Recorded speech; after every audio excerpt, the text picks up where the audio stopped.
2019 నుంచి 2024 దాకా ఏదైతే కూటమి ప్రభుత్వం గెలిచేదాకా వైసీపీ ప్రభుత్వం మీద జగన్మోహన్ రెడ్డి గారి మీద విషం అంటే విషం చిమ్మారు. మామూలుగా కాదు అసలు.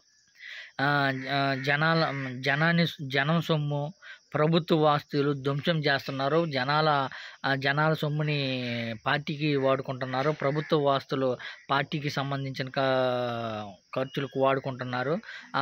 పార్టీ ఏదైతే పార్టీ రంగు కానీ ప్రభుత్వ ఆస్తులకు వేసుకుంటున్నారు, సచివాలయ ఆస్తులకు వేసుకుంటున్నారని విపరీతంగా విమర్శించారు. Okay, YCP party Jaganmohan Reddy గారి ప్రభుత్వంలో మొత్తం జనాల సొమ్ము నాశనం చేశారు, ప్రభుత్వ ఆస్తులు ధ్వంసం చేశారు అనుకోవచ్చు. ఇప్పుడు కూటమి ప్రభుత్వం వచ్చిన తర్వాత జరిగింది ఏంది? కూటమి ప్రభుత్వం టీడీపీ సర్కార్ చేసేదేంటి మరి? సేమ్ ఆ ప్రభుత్వంలో చేసిందే కదా ఇప్పుడు చేస్తుంది. మరి ఈ తీవ్ర స్థాయిలో విమర్శించారు అప్పుడు వైసీపీ ప్రభుత్వాన్ని. ఇప్పుడు టీడీపీ పార్టీ చేసేదేంది? ఏదైతే సచివాలయాల్లో జగన్మోహన్ రెడ్డి గారి బొమ్మ లేకుండా మొత్తం విధ్వంసం చేశారు.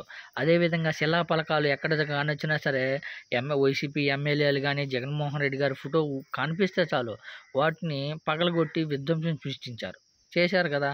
ఇప్పుడు పైపెచ్చి మళ్ళీ ఇప్పుడు ఏదైతే అన్నా క్యాంటీన్లు కట్టారు కదా, అది ఎవరిది? అవి పార్టీకి సంబంధించిన టీడీపీ పార్టీకి సంబంధించిందే కదా అన్నా క్యాంటీన్ అనేది.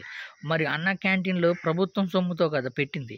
ప్రభుత్వం సొమ్ముతో పెట్టి జనాల డబ్బుతోటే కదా, జనాల డబ్బు ప్రభుత్వాల డబ్బు పెట్టి అన్నా క్యాంటీన్లు నిర్వహించి రంగులు ఎవరు చేశారు? టీడీపీ రంగులు కదా.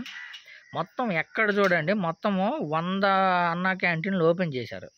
100 అన్నా క్యాంటీన్లో మొత్తం ఎవరి రంగు? మొత్తం పచ్చరంగే బులిపించారు కదా. మరి దీన్ని ఏమంటారు?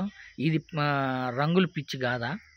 గతంలో ఏ స్థాయిలో వైసీపీ పార్టీని విమర్శించారు, ఇప్పుడు టీడీపీ పార్టీ చేసేది అది కాదా? మామూలుగా కాదు. ఇప్పుడు 203 క్యాంటీన్లు ఓపెన్ చేయాలని అన్నారు. 203 క్యాంటీన్లు అన్నిటికీ ఇదే రంగు వేస్తారు కదా, మామూలుగా సాదా రంగులు వేయరుగా. మరి అప్పుడు ఎవరు ఏమంటారు? ఇప్పుడు గతంలో వైసీపీ పార్టీ చేస్తేనేమో తీవ్ర స్థాయిలో విమర్శించారు. ఇప్పుడు టీడీపీ పార్టీ చేస్తే అదేంటిది? అది తప్పు కదా, అవి జనాల సొమ్ము కదా, అవి ప్రభుత్వ ఆస్తులు కదా, ప్రభుత్వ డబ్బుతో చేయడం లేదా? తీవ్ర స్థాయిలో మామూలుగా కాదు, ఏ స్థాయిలో విమర్శించారో మళ్ళీ అదే స్థాయిలో టీడీపీ సర్కార్ కానీ టీడీపీ పార్టీ కానీ అదే విధంగా చేస్తుంది కదా. అదే ఎక్కడ శిలాఫలకాలు కానిచ్చిన కూల్ చేయడం, జగన్మోహన్ రెడ్డి గారి బొమ్మ కనిపిస్తే చాలు యుద్ధం ఏదేమైనా కానీ గతంలో వైఎస్ఆర్ పార్టీ చేసింది అని విమర్శించి అదే తప్పును మళ్ళీ టీడీపీ పార్టీనే చేసిందని చెప్పుకోవచ్చు.